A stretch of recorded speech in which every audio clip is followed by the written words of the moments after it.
remember Erica Alexander? She was also from Philadelphia. She was on the Cosby Show. She played Cousin Pam. And she went to New York. She was in college. She was at NYU for 2 weeks, and she got the big role on the Cosby Show. So I thought, oh, that's going to happen to me. So I'll go to college in New York. I'll be in school for a month, and then I'll get my big break. Well, it didn't happen that way for me. I actually graduated from college and figured out I needed to figure out what I was going to do. I wanted to act, but I needed to pay the bills. So I got a job in publishing. My first job was at Scholastic Books, and I was a publicist there. I worked on the first 3 Harry Potter books. I worked with Ruby Bridges and Walter Dean Myers. And so it was kind of there that I started to feel like, ooh, I love being around books. I can write a little bit. Let me give this thing a shot.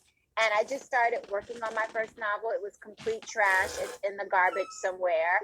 But it was the second novel that I started that I really stuck with. I took a lot of writing classes. This was back when we had dial-up, right? Like to get on the internet. So I remember like plugging my computer up, dialing up, so I can do what I needed to do. And then I just started a little bit each day, 15 minutes here, 30 minutes there. And before I knew it, I actually had some pages in front of me. I love it. Oh my gosh. Like what a story. That's why I love asking this question, because there's always a story behind it. And I'm also from New York here. So we moved to New York City out here. It's so inspiring. And how do you feel like your role as a Black female author is, and really inspiring other Black women to write and to pursue their passion in this field? We know representation is so important, and I'm just so grateful to be able to have this space with you, and for you to just represent so well Black women who can write and be successful and to do this work. How do you see your role as a Black female author?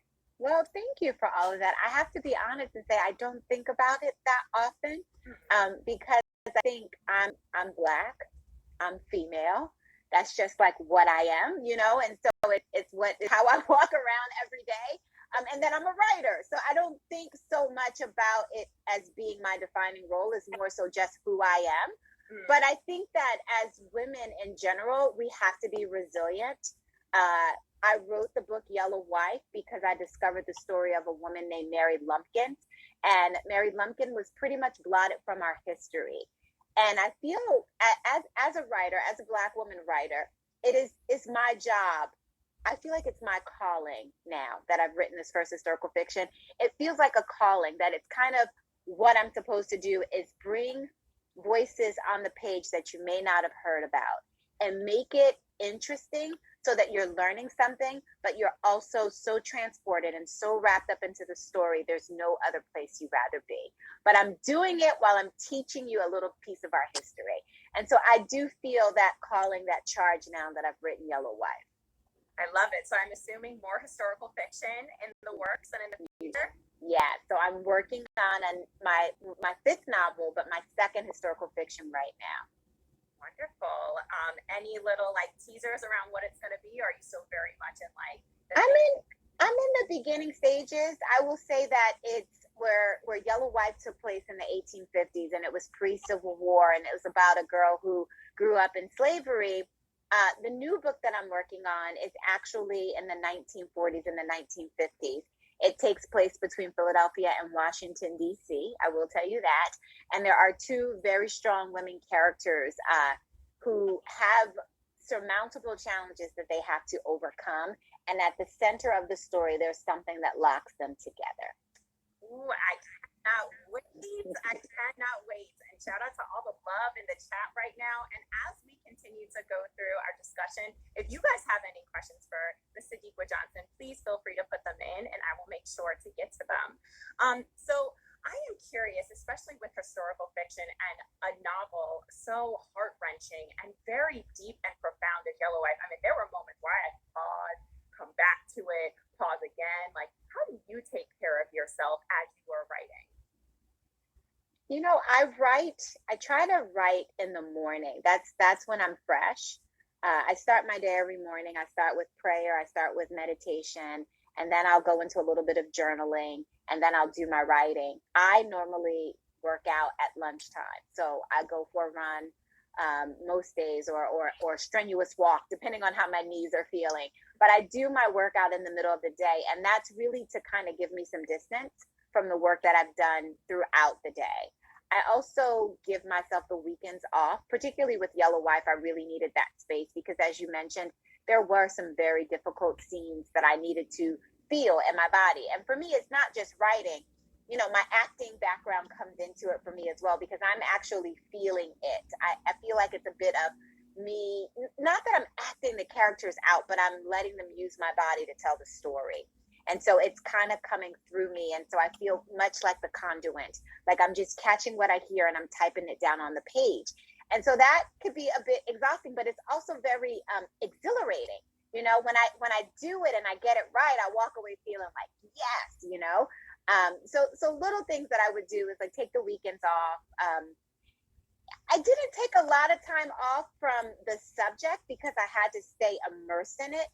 So I was always reading books about either about enslaved people, written by enslaved people, because those narratives really helped me get the language and the feel of what it felt like. I was always reading something. So I wasn't on the beach reading like, you know, beachy reads. I was reading heavy stuff, you know, for those 3 years that I was working on the book. But, you know, it was moments that it was difficult, but I have to kind of separate the spaces for myself so that when I go downstairs and cook dinner for my kids and helping with homework and that sort of thing, I've gotten the story out of my body. Love it, love it. Now, do you do any dancing still, or acting, I should say, to like kind of help like spark that energy, especially during this type of writing? You know, I was doing a little bit of African dance right before COVID. And that was a lot of fun. I used to do that when I lived in New York City. I used to belly dance. I used to go to African dance classes. And then I like moved away from it, started having kids, didn't have a lot of time. And so I was trying to find my way back. And then COVID hit and my African dance class closed down. So now I'm just mostly running and hiking. I want to do yoga more. Like yoga really, my body really responds to it, and I don't know why I reject it. Like my body is like, Sadeqa, you need to do yoga. And I'm like, well, okay, I'm just gonna go for a run today and I'll do yoga tomorrow. So I gotta get that going. I feel like we're so in sync there because I know I need to do yoga. I know I need to stretch, and like it's just such a great practice of mindfulness. But every time I wake up, I said, I'm gonna go and run with my puppy, or I'm gonna lift some weights downstairs, and I completely neglect it. So yes, what is that about? I don't know what that's about. You know, it's something about like being forced to like be so present with yourself, at least for me, where it's like, you know, running, you can still be present, but like there's this like push there versus in yoga, I feel like I really got to slow down. And sometimes when I wake up, I got to go. It's like, yeah. next. So yeah, that's exactly it. I think with running too, it's like your body knows what to do. You don't have to tell it how to run. But with yoga, you have to slow down, be mindful of all the poses, and kind of tell your body to like, you have to tell your body what to do. You have to be present. That's the best way. And maybe that's what I'm afraid of. Thank you for that. listen, and since you're in the Richmond area, Bare Soul Yoga is a Black female-owned yoga studio. It's absolutely amazing, and she went to the University of Virginia with me, so definitely check it out. It's a great space. So I will. Thank you for that tip. Yes. of course, thank you, Felicia, for putting it in the chat. Here. So let's shift gears a little bit because we kind of naturally started talking about Yellow Wife already, and so can you give our audience a little bit of a preview of like what Yellow Wife is without spoiling too much? Yeah. So Yellow Wife is the story of Phoebe Dolores Brown. She is 17 when the story opened. She's a mulatto girl. She lives in Charles City, Virginia. She has been sheltered most of her life. She's the daughter of the master of the plantation, along with his favorite slave, Ruth, who is the seamstress and the medicine woman. And she's been promised freedom on her 18th birthday. It's something that she's always known. Her parents have been preparing her for it, but a series of events happen where the promise is not fulfilled. Instead, she finds herself thrust into the bowels of slavery, where she ends up at the La Pierre jail, which is a holding center and punishing center for enslaved people. And she catches the eye of the jailer, the owner of the jail, and he forces her into situations where she has to really make tough decisions, sacrifices for herself, not only for herself, but also for other people who are involved. Yeah, and it was such a beautifully told, beautifully woven story. I mean, there were parts where I felt like I was in her shoes, like I was in that moment. And again, like had to like really stop and pause myself on that. But Mm-hmm. just overall, and because it was around historical fiction, like there were things that I had just learned. You know, I did not know about that jail center. I did not know about Mary Lumpkins. And so, you know, when we talk about uplifting and really raising this our history, I was just so appreciative for for you for just being so brave, so courageous. We need more of that in order to really tell the real history that oftentimes gets swept or completely omitted from our history and the way that our education is taught. So as an educator, I really did appreciate it. Thank you. And it's so funny because it wasn't anything that I had set out to do. I was very happy writing contemporary fiction. Did not have an inkling that I was going to be switching genres at all. We had moved to the Richmond area in 2015. And so we had some friends from New Jersey. We moved here from New Jersey. We had them come down and we were like, okay, we only been here a few months. What are we going to do? And so we decided to make it like a trip. So we went down to the James River. We walked the Richmond Slave Trail. We had the kids talking and reading the different markers. And as they were reading the markers, I discovered Mary Lumpkin, the Lumpkins Jail, and Robert Lumpkin. And I think the thing that drew me to the story was that when they described the Lumpkins Jail, it was described as one of the most horrific places on earth. Between 1844 and 1865, over 200,000 enslaved people passed through this particular jail. And the owner was said to be the bully trader. They referred to him as the devil. And the place was called the Devil's Half Acre. And it said he was married to a black woman and that they had 5 children together. So while he was, cruel and vindictive and mean to the enslaved people, he was compassionate to Mary Lumpkin and their 5 children. And I couldn't stop wondering what life was like for Mary Lumpkin. And that was really the beginning of me writing Phoebe's character because I needed to know, was it a marriage of convenience? Did she love him? Was it a sacrifice? Did she just have no other choice? Was she making do? And then what was it like for her with these children? You're raising 5 children on a half acre where families are being separated. Your fellow enslaved people are going through some of the most horrific moments of their lives and your children are witnessing it. What is that like? And that is really what kind of pulled me towards the story and said, I think I got to tell it. Well, I'm glad that you did. And for those who haven't read it yet, please make sure that you go and grab it because it is a very important piece in our history that, again, is told in a fiction way, which I think is so beautiful. What was the research like? Like, what was the process? Like, how much research did you have to do in order to make this novel come to life? I spent probably the first 4 to 6 months going to different plantations, visiting plantations, getting the lay of the land, smelling it, feeling it, tasting it, touching it. I really feel like you have to kind of connect in order to tell a story like this because I was born in 1850. So I need some outside spirits to come in and come and work with me, And so I did that. I went to plantations. I spent a lot of time at the Library of Virginia, which I'm very fortunate that it's just right downtown in Richmond. So I did that and made friends with the librarians. And I just read everything that I could find on that time period and just started to stitch the story together. When I begin a novel, because I'm working on this new novel, I was telling my husband yesterday, he said, how's it going? I'm like, well, it's like putting together the pieces of a puzzle. It's like you have all these different pieces, but how to tell the story in a way that's going to be interesting is always the challenge. And so it was like I had all this research, I had all these pieces of paper in front of me, I had pictures hanging up on my wall, and then it was like, okay, how do I tell this story? So it was just little by little kind of stitching it together.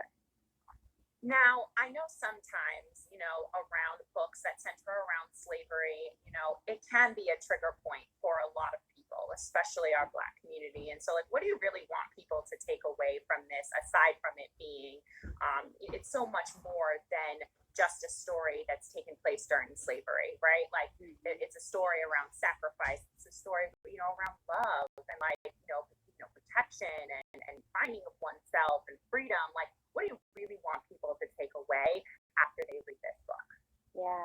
funny you explained it that way, because I had a struggle probably around draft 2 or draft 3 where I was like hitting a wall and I just couldn't figure out how to tell the story. And I called up one of my writing mentors, Marita Golden, and she said, Sadeqa, slavery is just the backdrop of the story. It's the setting, but that's not the heart of the story. And once I clicked my brain to the story is about love and sacrifice and family and all the things that you just mentioned, it opened up a new world for me. What I want people to take away from Yellow Wife is that we come from resilient people. People like Mary Lumpkin, who made sacrifices for her family, you know, who had to fight to survive on a daily basis. They were smart, they were compassionate, they were resilient, they were intelligent, they were the jack of all trades. They could make a dollar out of a penny. You know, they knew how to make things stretch. They knew how to heal people. They knew how to conceal what they needed to conceal from the masters and for the good of the people. And so we come from strong people. A lot of people say, why do you have to tell another slavery story? I'm tired of that part of our history. But if we don't know where we came from, we won't know where we're going. I was having a conversation with Robert Jones Jr., the author of The Prophet. And he said to me, he's like, I'm reading Yellow Wife. He said, do you realize that the jail in Yellow Wife is very similar to our jail system now? The mass incarceration of Black and brown people. Do you recognize the connection? And the beauty of writing is sometimes I do things without even knowing that that's what I'm doing, but culture always seeps into the page. And when he said that, I go, oh my gosh, if we don't know where we came from, we can't make that connection, you know? And so it is important for us to continue to tell the stories of our ancestors, the good, the bad, and the ugly. Yeah, I completely agree. Like completely agree. And I'm seeing lots of hearts that are going through. And so, you know, I know our audience is vibing with us here. And, you know, I think to your point around some of the parallels of the way that history is looping itself, you know, we're at a very, you know, a pivotal point in our country. And it just feels like, you know, we've taken 10 steps and then we're taking 5 steps back, you know, and we're in a place right now of a lot of pain and a lot of anger and frustration, feelings of hopelessness. And so I know I was watching another interview of yours because you are just like a very hot topic woman right now. Like your book, like you are everywhere on social media. And I remember you saying in one of your interviews that, you know, we're at a point right now where we're ready to talk about this.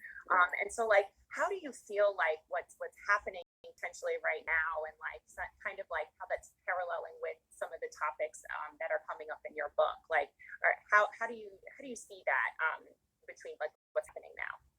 You know, the things that's happening now, particularly with our Black men and the recent killing of Dante, right? I'm tired of feeling it.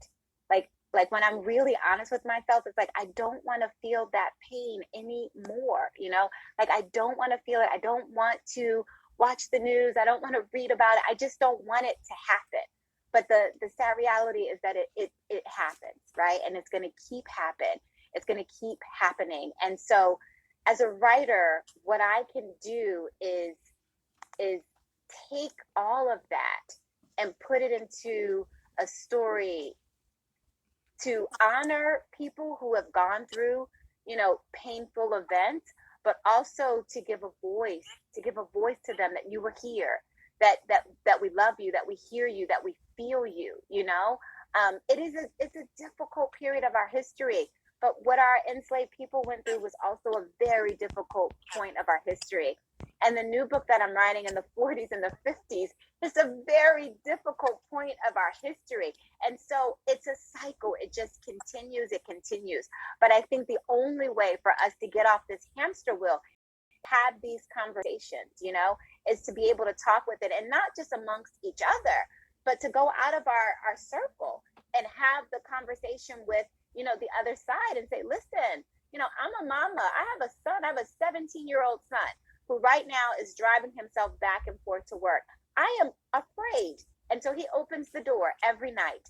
My neighbors don't live like that. My neighbors' kids are running around and doing what they do, and they're not even thinking about where their boys are.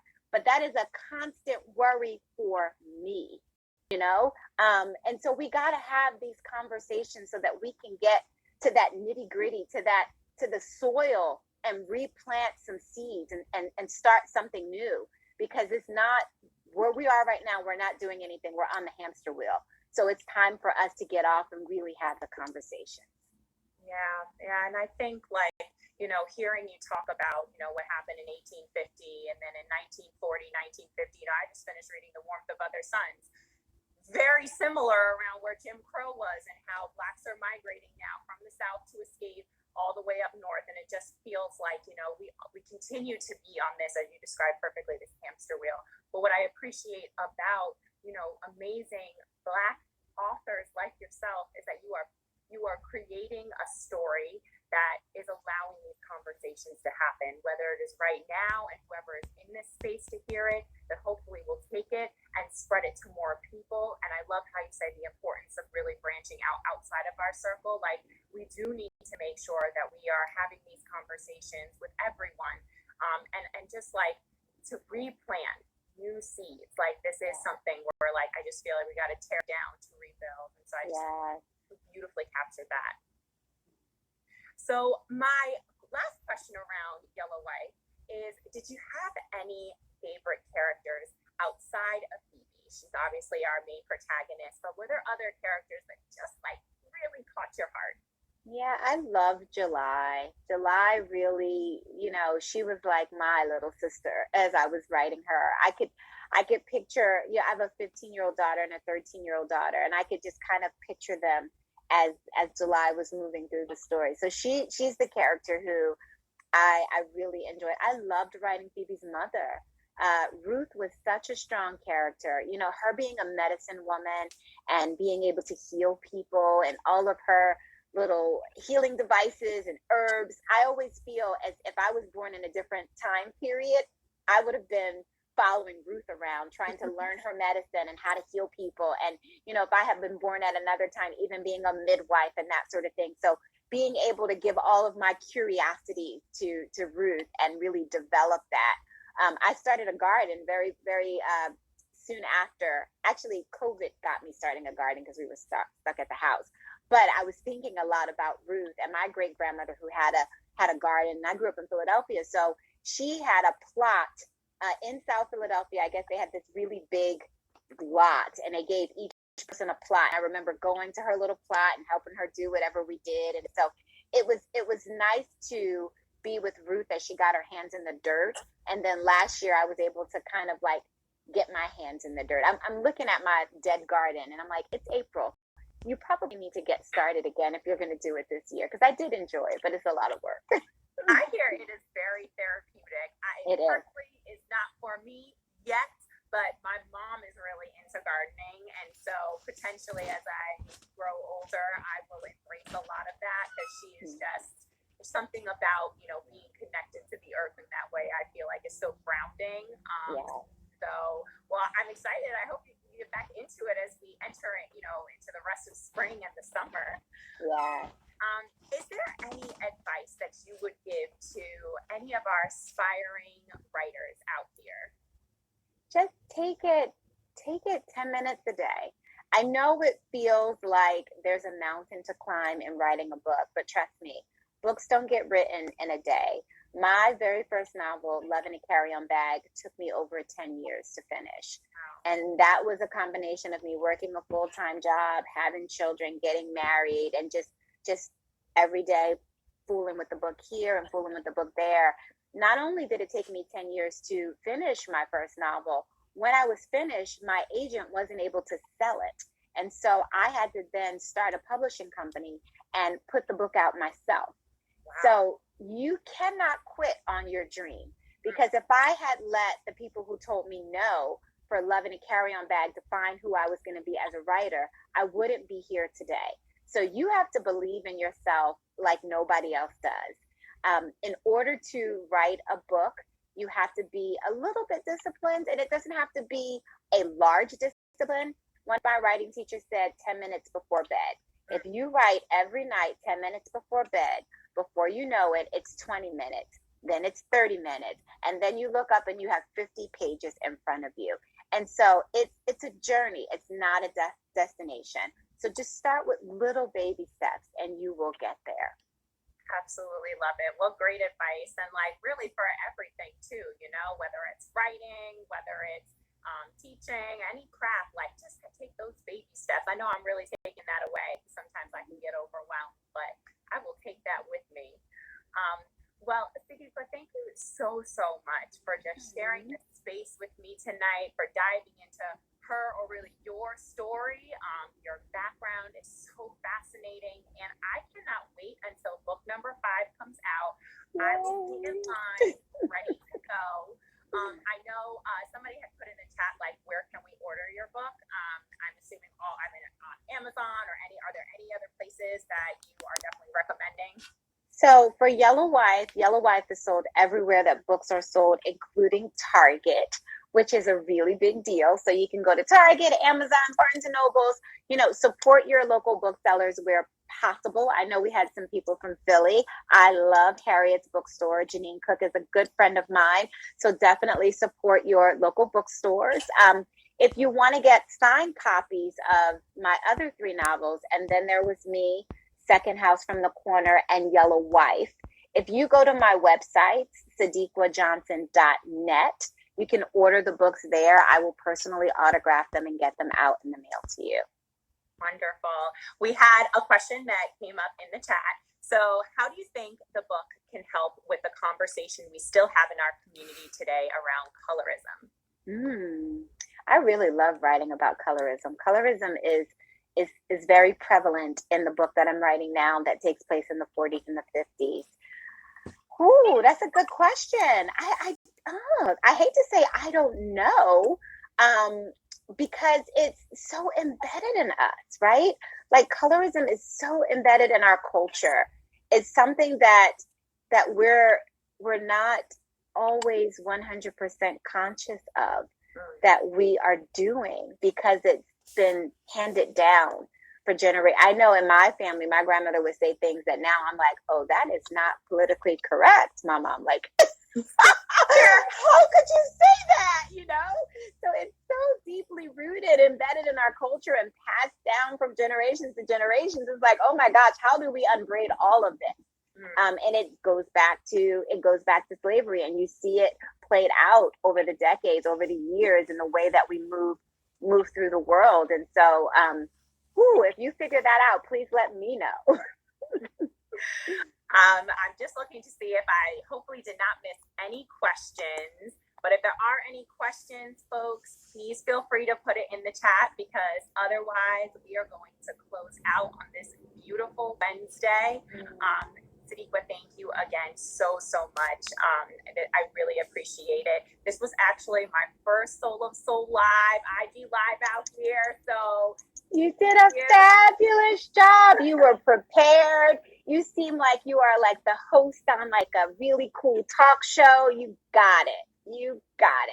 Thank you so much. And honestly, I got to thank all my Soul of Soul queens that I saw through the chat and that supported. Like, you guys mean so much to me. They knew how nervous I was, but thank you so much. And thank you to everyone else that came out and joined. Please follow me at Soul of Soul to find out more of our amazing events and conversations. And make sure you follow Sadeqa Johnson and get her book, Yellow Wife. Yes. And I can be found at Sadeqa Says. So SADEQA Says.